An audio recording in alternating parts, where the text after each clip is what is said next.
joined the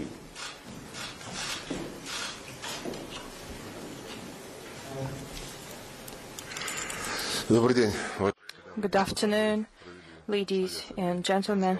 We've just had an in-depth conversation with the High Representative of the European Union for Foreign Affairs and Security Policy, Josep Borrell, and his team.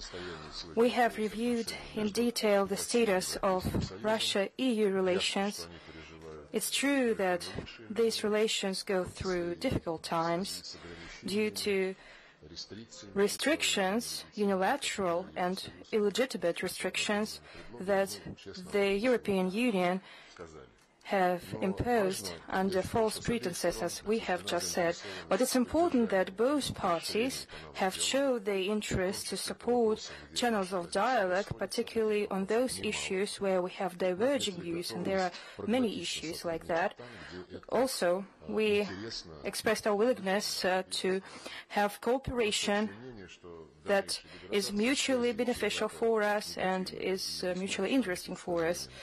We understand that the further deterioration of relations is fraught with negative consequences, and we hope that during the planned strategic review of relations with Russia that EU has planned on March, on the next summit, we hope that the European Union will opt for professional, constructive and pragmatic cooperation. Yes, we will have differences, but we have to address them. But at the same time, we remain neighbors, and we are jointly responsible for maintaining stability in our common European Eurasian continent, and we're responsible for creating comfortable conditions for our citizens in this large geopolitical space. We, with EU nations, we share centuries-long history, culture, and people-to-people contacts. And in economic sphere, we share a lot. Well, if we remember the record figures in 2012 and 2013, the bilateral trade has reduced by a factor of 2, but still we have positive developments. EU remains as the large trade and economic partner of the Russian Federation. EU businessmen are major foreign investors in the Russian economy, are one of the major foreign investors in the Russian economy. And despite the pandemics, the bilateral trade shows positive trends, and we hope that our cooperation and our interdependence in energy should be used in both interests of both parties. We understand that we have to find other areas where we can take joint efforts in developing our renewed relations. We have mentioned healthcare, climate change, science, research, and education, where our experts and ministers can reach agreements and arrangements. So we'll try to make progress on this field if our European colleagues are ready for that. So that's the willingness that was expressed at the talks. We also want to continue our political dialogue. Today's talks confirmed that it would be useful despite of anything, and we have some best practices in developing our relations, such areas like countering drug trafficking in Afghanistan, but we also have interest in developing relations in other areas. We also paid attention to the situation in Middle East, Northern Africa. Particularly, we were talking about the settling Israel-Palestine conflict.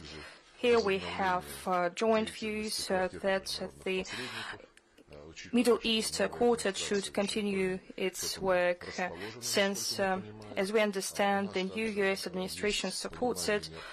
Also, we understand that there is a need to use Quartet potential to create conditions to renew the direct dialogue between Israelis and Palestinians, so that to help parties to solve the situation, so that this solution would fit into two-state solution supported by the United Nations and Arab Peace Initiative. We've discussed all the other critical issues.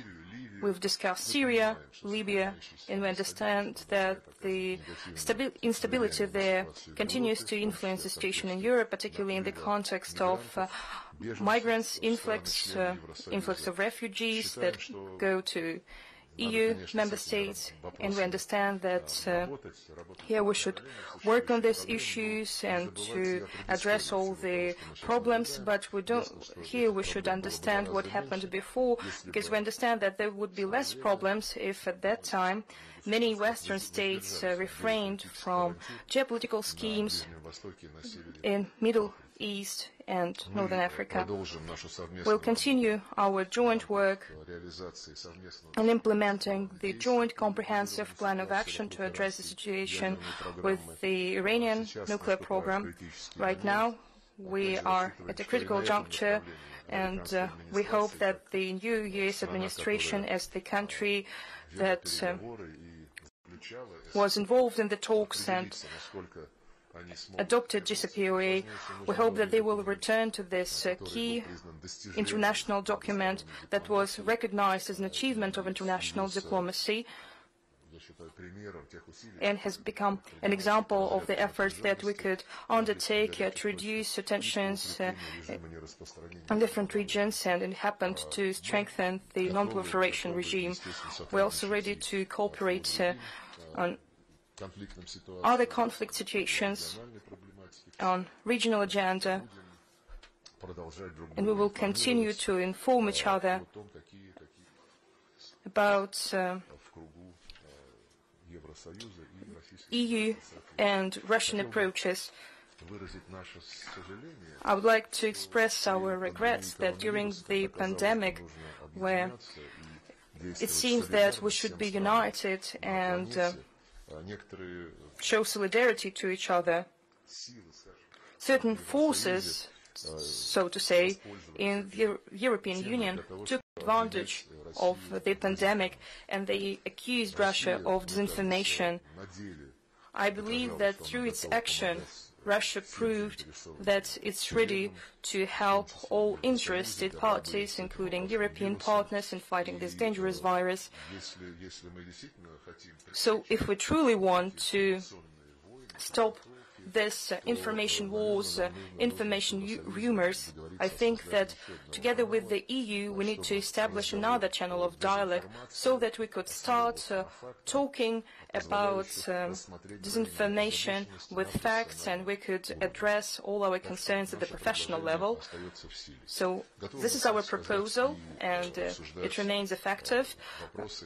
We are also ready to discuss issues regarding EU plans with the post-Soviet republics. I'm talking about Transcaucasia, Central Asia, where the European Union is showing certain interests, and we hope that the legitimate interests of the Russian Federation with regard to our borders and with regard to our relations with our neighbors will be taken into account by the European Union in its policy planning. And I think that it would be right to agree on principles that would include commitments not to interfere into domestic affairs of the sovereign states in Western Balkans, in post-Soviet republics, or somewhere else. So I think that we've had an honest discussions. We have expressed our differences, but we were determined to discuss these differences. We were ready to discuss everything and to strengthen and increase our contacts where it's interesting and beneficial for us, and we see that EU holds the same view of that, and I thank Josep Borrell for these good talks. Thank you, Minister Lavrov, for your invitation and for the opportunity to have a frank and open discussion. We have had it. It has been an intense discussion, and it's still not finished. We will continue talking about other issues after this press conference. The purpose of my visit today is to discuss challenges we are facing, including issues where our views diverge, and to listen to each other's concerns. We have to recognize that over the last years, our relations have been marked by fundamental differences and by lack of trust. We are seeing each other more than a competitor or a rival, rather than a partner. But yet, the European Union is the Russia's first trading partner. The European Union is Russia's greatest source of foreign direct investment. Russian students are among the largest group of beneficiaries of Erasmus Plus program and university exchanges. And most of the European Union Schengen visas are issued to Russian citizens. Russia is our biggest neighbor, is part of Europe, and engagement with Russia is therefore of key importance for the European Union. However, events, both at home and abroad, it's a difficult thing to have a relationship that we dreamt in the 90s when we talk about Europe from Lisbon to Vladivostok. This is today much more difficult than 20 years ago or 30 years ago. My visit coincides with the arrest and sentencing of Alexei Navalny and the arrest of thousands of demonstrators. As you can expect, I have conveyed to Minister Lavrov our deep concern and reiterated our appeal to his release on the launch of an impartial investigation of his poisoning. While we fully respect Russian sovereignty and its own responsibility regarding the fulfillment of its international commitments, the European Union considers that issues related with the rule of law, human rights, civil society and political freedom are central to a common future, both for the European Union and Russia. But at the same time, there are issues in which we can and must work together, because when we do, we achieve good results. The Minister has been mentioning several of them, and I subscribe to his works. On the culture side, on the research, on health, on facing COVID-19, on the Arctic, on climate, on digital, we have a lot of things that can be done, and to deep engagement from both sides and get benefits in a tangible way. On the international arena, I think the Minister has made reference to all of that. There are places and issues in which we can also work together. GCPOA is a good example. Middle East peace process, we agree on the need to engage on this process, to reinvigorate the quartet, and to try to work together and engage also the new US administration. On the green economy, our ambitious Green Deal to fight climate change and environmental challenges will give also a lot of opportunities to cooperate. We count on Russia to make a success on the next Glasgow conference and to cooperate in order to prepare to the new environment where the consumption of fuel, fossil fuels, will decrease. In line with the Helsinki Final Act, stability in Europe must be based on cooperation, respect for the territorial integrity and sovereignty of nations, respect for human rights and fundamental freedoms. And on this framework, we need to find spaces for understanding and to build mutual trust. This is the purpose of my visit. This is a first step. We will continue disagreeing on several things, but we have to look for places in which we can agree and cooperate. Уважаемые коллеги, переходим к вопросам. Пожалуйста, агентство «Спутник».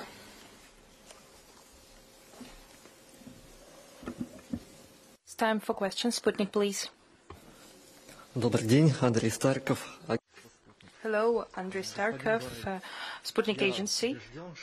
Mr. Borrell, I'm convinced that when it comes to rights of freedoms, this question should be high on EU-Russia agenda. Before your visit, European officials have expressed their assessments with regard to the rights and freedoms in Russia. You have expressed your assessments on Navalny case,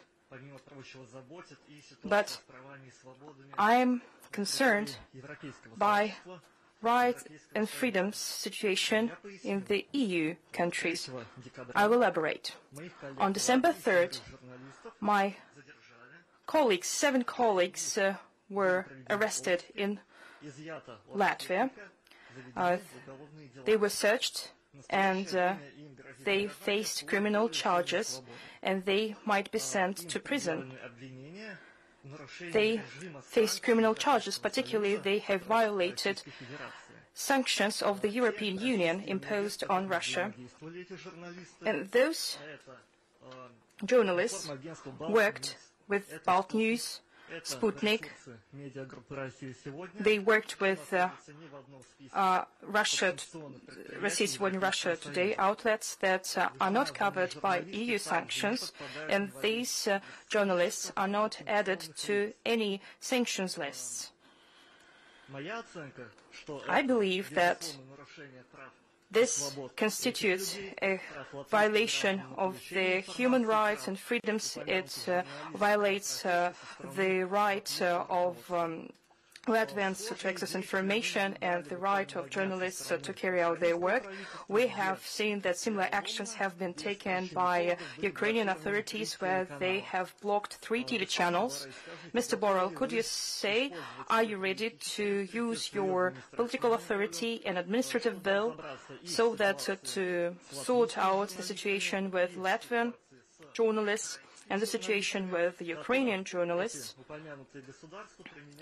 where against whom Latvian and Ukrainian authorities carry out repressive measures, they discriminate them and take rigid measures against them. And the second question, I would like to take this occasion.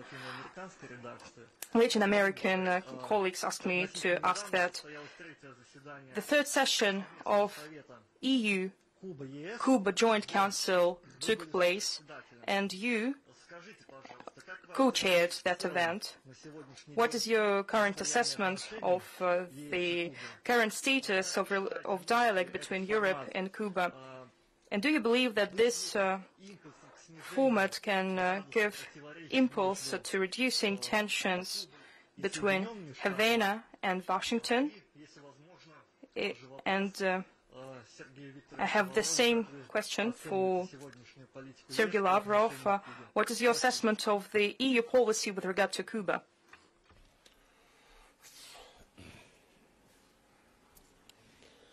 About Cuba, I'm a little bit surprised. I didn't expect to talk about Cuba here in Moscow.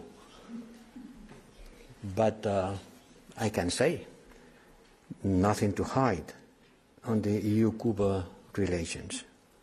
Yes, we had a political dialogue and cooperation agreement with Cuba, under which we exchange and we cooperate in several areas. I am interested in knowing why your American colleagues are so much interested on that, because there is nothing new. I co-chaired recently a meeting with the Cuban Foreign Affairs Minister, Bruno Rodriguez, and we talk about our priorities for the future cooperation for the 2021-2027 period, which will be focused on economic modernization, bilateral trade, and ecological transition. You know that the European Union rejects the U.S. embargo to Cuba, And we continue to express this also vis-à-vis the new US administration.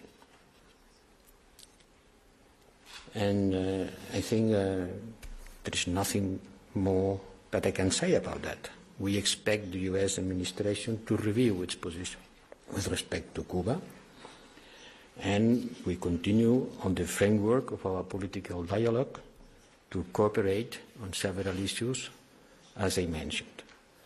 About this event, about this journalist arrested in Latvia, you know, all European Union member states are submitted to the rule of law and the control of judiciary about any event affecting anyone. So I am confident that the judiciary system in Latvia will take care of this situation, and according with the commitments that all European Union member states have taken to develop it according with the rule of law and the basic freedoms and rights, and see what's happening. Что касается адресованного ко мне вопроса о том, как мы относимся. As for the question to me, how do we assess the EU policy to Cuba? I see here no surprise, Josep, because when I visit different countries, they often ask me about Ukraine, and now they asked you about Cuba, because you got quite important and intense relations with Cuba. And I think that it's quite a positive example that here we should use common sense, that we should avoid illegitimate unilateral pressure, use embargoes, blockades. And here we have converging views with the European Union, that we could only work with our partners through dialogue without using any ultimatums, punishments and unilateral actions, punishing those who want to develop normal relations by imposing extraterritorial restrictions. Those are methods and tools from the colonial past. I should say that the European Union starts using these instruments that were invented by the United States, which is a bad thing. And I hope that the upcoming international event,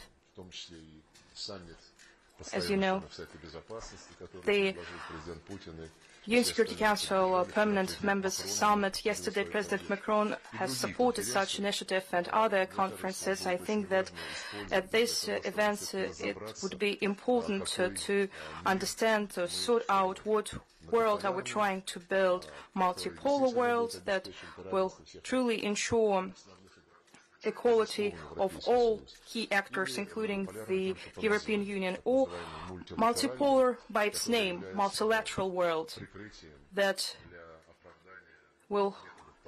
which is used as a cover-up of unilateral measures. And talking about the real multilateralism, I hope that we will continue our conversation on that. We believe that this is a format that where all countries are represented, the United Nations format. So when we're talking about the effect of multilateralism, that's what France and Germany did. But when we're trying to understand what they meant, but they're saying that the European Union is the ideal form of multilateralism and everyone else should follow EU's example. I think it's a philosophical questions, but they are practically related to the real politics, and I'm happy that today we honestly talked about these issues that EU expressed to Russia. But as for Cuba, I think Cuba is a clear example of how unilateral measures are bad and their negative consequences. May I comment, Minister? May I comment? Of course. Look, the question about Cuba, it's an interesting thing. There is the Spanish film called Palm Trees on the Snow. I'm talking about Cuba here in Moscow, snowing. Remember me this film. Let me add some part to my answer. because these American journalists maybe can be interested in that. We regretted very much the designation by Trump to include Cuba as a country supporting terrorism. They take this decision on the last hours in office. And we consider, and I want to use this opportunity to insist that we strongly regret this kind of decisions, and we expect that the new administration will bring things back to the situation previous to this decision taken on the last minute by the Trump administration, which is going to create a lot of difficulties to the Cuban people and to the trade and economic relationship between the European Union and Cuba. Пожалуйста, итальянское агентство АНСА. Агентство АНСА, пожалуйста. Italian agency answer, please. Okay. Question for Mr. Borrell. You said, just coming here in Moscow, that the relationship between EU and Russia is at the lowest point. I want to ask you something that to see if we can find a common ground between the two blocs. One issue that is very much high on the agenda here is that the pandemic created basically a block of travel between the two, between EU and Russia. Russian people who live in EU on long-term visas, and Italian and European people who live in Russia on long-term visas, businessmen and all of that, have serious problem traveling between the two blocks. And we know people who haven't seen their family for a year now. We want to ask if Russia and EU can work out something in the near future to see if we can ease these blocks. All people understand that due to the pandemics, visa tourism, for instance, cannot be reopened so easily. But we are talking about people who live here or Russian who lives in Europe. And second question, specifically for Mr. Lavrov, talking about common ground and talking about issues that can bring Russia and Europe together and not divide.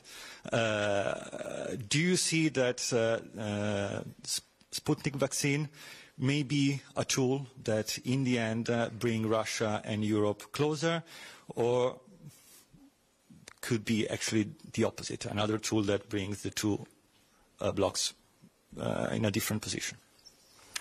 Look, about travel restrictions, nobody takes the decision of imposing travel restrictions by pleasure. No? It's a need in order to contain the pandemic. It's a requirement, a constraint that it has to be imposed to the Italians living in Russia, to the Russians living in Italy, to everybody, on behalf of the public health and in order to try to contain the pandemic. We are all working together towards a reopening of societies, economies, and borders as quick as possible, but as safely as possible. And yes, there is currently temporary restrictions on non-essential travel to the European Union. The member states are responsible for reviewing the list of constraints and restrictions regularly and updated. And believe me, it's impossible for me to make any prediction as to when member states will decide to reopen the European Union external border, but this is precisely why it's so important that we work together in a coordinated way in order to overcome the pandemic.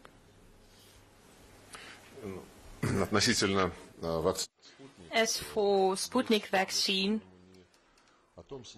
we're not talking about if it can play a positive role. It's about developing equal cooperation between all vaccine manufacturers. When President Putin announced the production of Sputnik V vaccine, it was negatively welcomed. There were skeptical statements that it was too soon, and others were saying that Russians are trying to preempt the production of the vaccine to deal with some geopolitical issues, but since we continued the production of the vaccine, it was facilitated by the fact that when the President announced about the achievement of Russian scientists, he said that he supports the broad cooperation in this field. And yesterday, I've been discussing it with Anthony Blinken. We touched on Sputnik V, and he congratulated us on the fact that this vaccine was effective, and we agreed to promote contacts between our scientists and laboratories to find opportunities for cooperation in this area with our European colleagues. We have intensive contacts on this matter. Many countries are interested in buying and manufacturing this vaccine on their territories. Chancellor Merkel, in her telephone conversation with President Putin, also mentioned opportunities of developing cooperation between Germany and Russia, and Gamaleya Institute also contacted AstraZeneca manufacturers so that they could produce a combined variant of vaccine, and so that this vaccine would comprise positive effects of both vaccines. I think that cooperation in this field might have played a positive role. It already plays a positive role, and we welcome it. Minister, I would like to say something about this. I take the floor just to congratulate Russia for this success. And it's a good news for the whole mankind, because it means that we are going to have more tools to face the pandemic. I am very happy to read the scientific report published in the prestigious magazine, scientific magazine Lancet, explaining the performance of the Russian vaccine. And now I am hoping that the European Medical Agency will be able to certify the efficiency of this vaccine in order to be used also in the European Union states. It will be a good news because, as you know, we are facing a shortage in vaccine, and if there is another source of supply, welcome. And congratulations for the Russian scientific capabilities. Пожалуйста, коммерсант. Kommersant, please. Thank you, Yelena Churyenko, Kommersant newspaper. The first question to Mr. Borrell. Lavrov promised to provide you video materials with the footage where police crackdowns on EU protests. Were you able to see these materials, and have they influenced on the fact that EU has a moral right to criticize Russia for law enforcement agencies' action with regard to protesters? And what are you trying to do when you criticize it? Because Russian officials show that they're going to listen to you and they're going to take it into account. And the question to Sergey Lavrov, the European Union is going to revise its relations with Russia, but still they stem from 5 Mogherini principles. Does Russia have any 2, 3, or 5 principles that they stem from in developing their relations with the European Union? And I also have this question with the footage that you have provided to Borrell and to your Swedish colleague. Probably Russian actions remind you that the joke that was quite popular in the Soviet Union at that time. Well, I haven't had the opportunity to watch this video, which has been produced by the Russian authorities. But for sure, the excessive use of force, it's not only in Russia that happens. I know that half of this video is related with excessive use of force in the US, and I have to tell you that when it did happen, and unhappily it happened, we issued statements also condemning the excessive use of force. And when this happened in a country where there are rule of law, there is the judiciary who has to intervene, and these cases can be brought to the justice, and if there is an excessive use of force, there is a way of putting things in order and asking for responsibilities. political responsibilities and the responsibilities of the people who behave badly. This is the advantage of having a strong rule of law system. Ну, 5 принципов Федерики Могерини. As for 5 Mogherini principles, I have addressed them on many occasions. There is a principle that the ties with Russia will be normalized once Russia fully implements Minsk agreements. But still we hear Zelensky's words that I don't like Minsk agreements, but I don't like them, but still we want to preserve anti-Russian sanctions. So this is a trap in which the European Union ended up in. So we have our question to Berlin and Paris as co-authors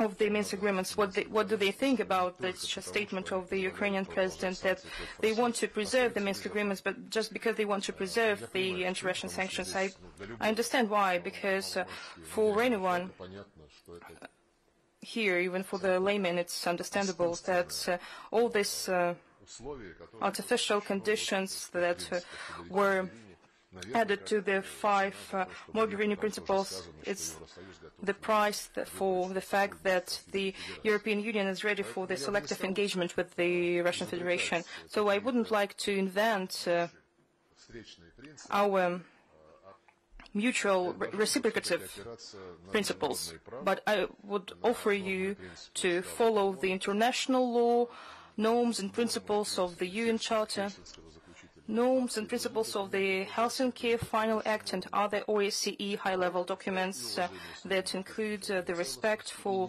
sovereignty and territorial integrity and non-interference into domestic affairs of each other, and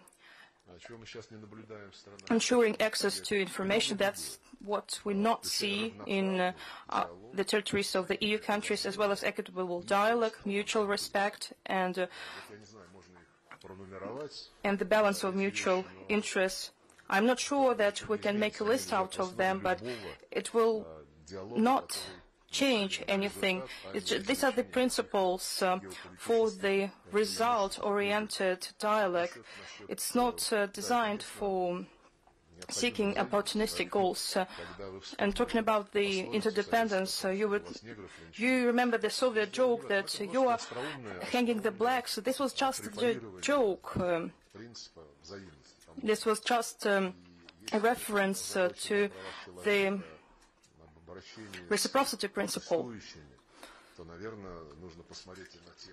So probably here we should pay attention to the footage that we have provided to our Swedish colleagues, that we have provided to Brussels. You can see how police then goes over protesters, and you can find there other many interesting footages.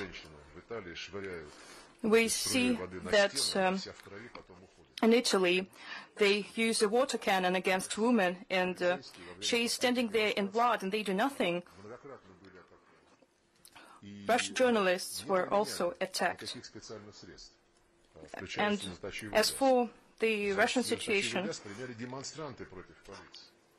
we can say that the riot agents were not used in Russia. They haven't even used the tear gas, but protesters used the tear gas against police officers. And also I discussed with Antony Blinken. He mentioned the Navalny situation, a situation with protesters, so I asked him if there is any information that would allow us to understand what happened to those who were arrested after sieging our capital. There are 400 of them. They are accused of attacking police, which will give them 1 to 20 years of imprisonment. But as for attacking police officers, all these facts in Russia were registered, and we are working on them. So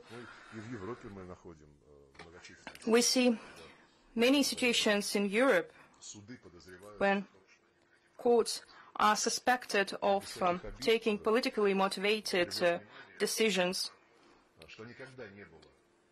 I drew attention to the fact that was never mentioned in our public statements, but I would like to comment on 3 prisoners who were sentenced to 10 years of prison for organizing referendum in Catalonia, and we were accused of that, baselessly accused.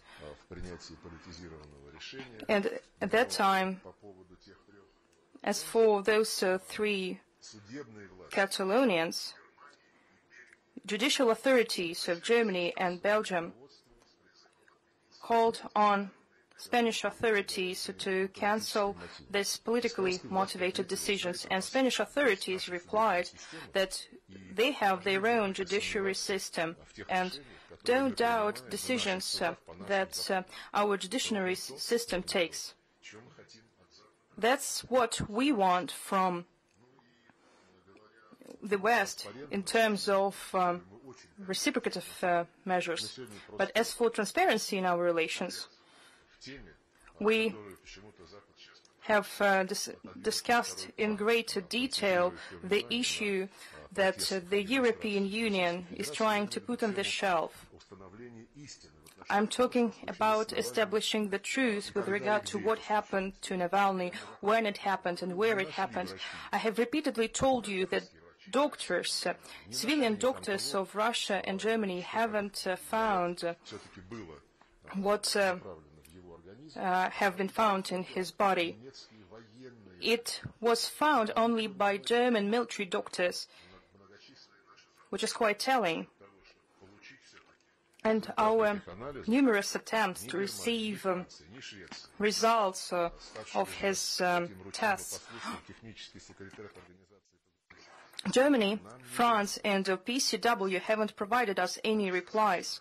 You know it for yourself. It's quite impolite, mildly speaking, and such arrogance from cultural Europe seems to me unacceptable, and we categorically reject it. If partners believe that we do not deserve information that would confirm the accusations of Russian authorities, well, we will leave it on their consciousness. So we support transparency. We all understand, I think we all understand here what we're talking about. И завершающий вопрос, пожалуйста, испанское агентство. A final question, Spanish agency EFE, the last guest. Representative, buenos días, señor Lavrov. Ignacio Ortega, de la agencia EFE. My question in English, of course. I know you already talked about that in the introduction, but I will say it again. I didn't get it. Can you repeat it? Yeah. You already talked about that in your introduction, okay? But I will repeat the same question. Which message did you convey to Mr. Lavrov regarding the sentences of Alexei Navalny and the repression of the peaceful demonstrations? If you could elaborate a little bit more on that. And the second question about the sanctions. Do you think it's possible that the European Union will adopt in the near future sanctions against the 8 people named in the list of oligarchs elaborated by Navalny? Thank you so much.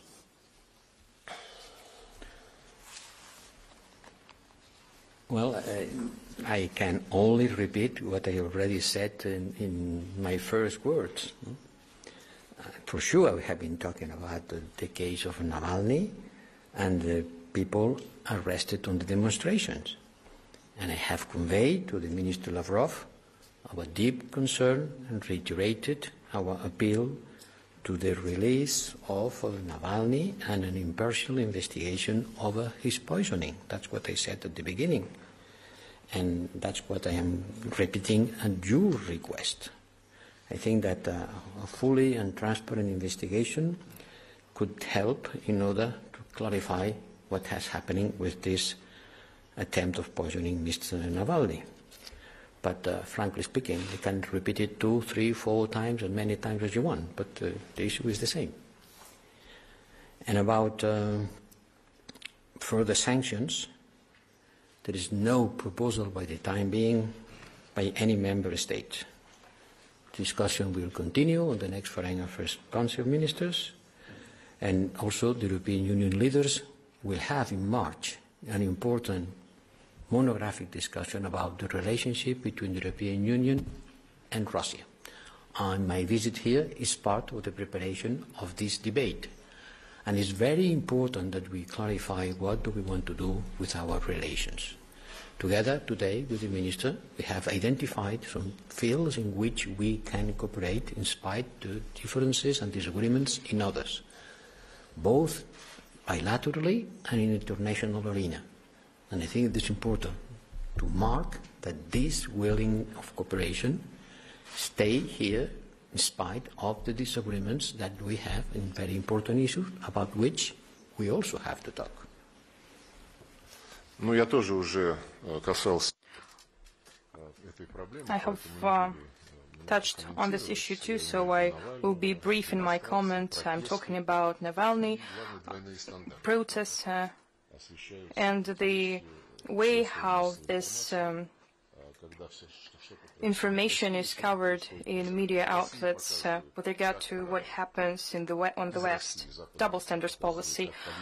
Russia media tells how law enforcement agency responds, but they don't show to what they respond. But usually when they show that in the media, they show acts carried out by protesters. It seems to me that sometimes they are trying to listen to us, but as for the position of the EU, that they are not going to present us any facts, that's their position at the beginning. They have expressed it at the very beginning. France and Sweden followed it. So, understanding the principle of solidarity in EU, I'm not surprised. But I understand that this approach is ridiculous, and most European politicians understand it.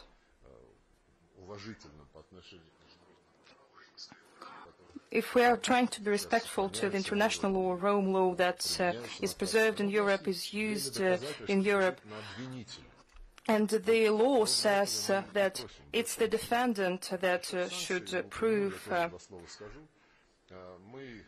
its innocence. And we see it as the domestic affair of the European Union. We are getting used to the fact that the European Union are trying to impose unilateral restrictions, legitimate restrictions, and we proceed from the assumption that the European Union on this stage is an unreliable partner, and I hope that the strategic review that will take place soon will focus on the key interests of the European Union, and I hope that these talks will help to make our contacts more constructive. We are ready for it, and I'd like to say a few words for journalists.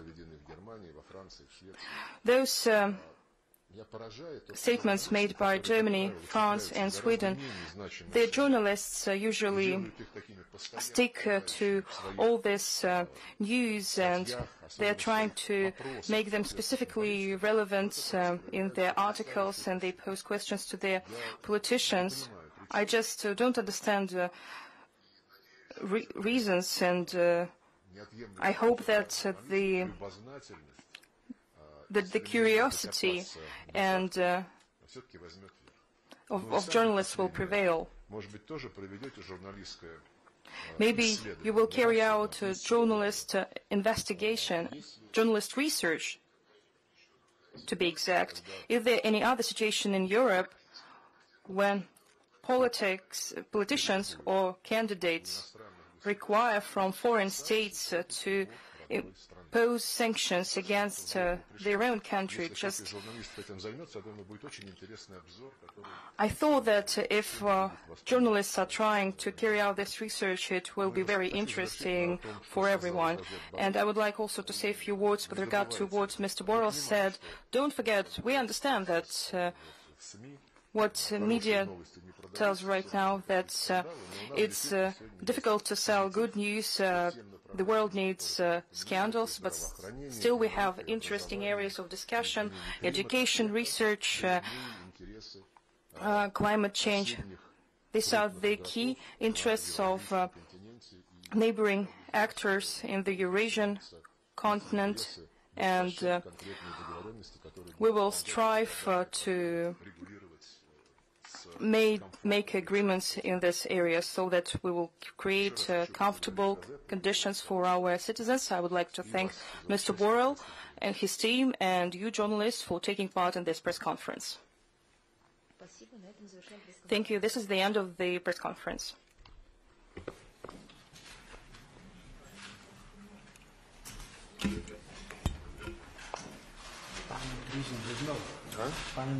There's no.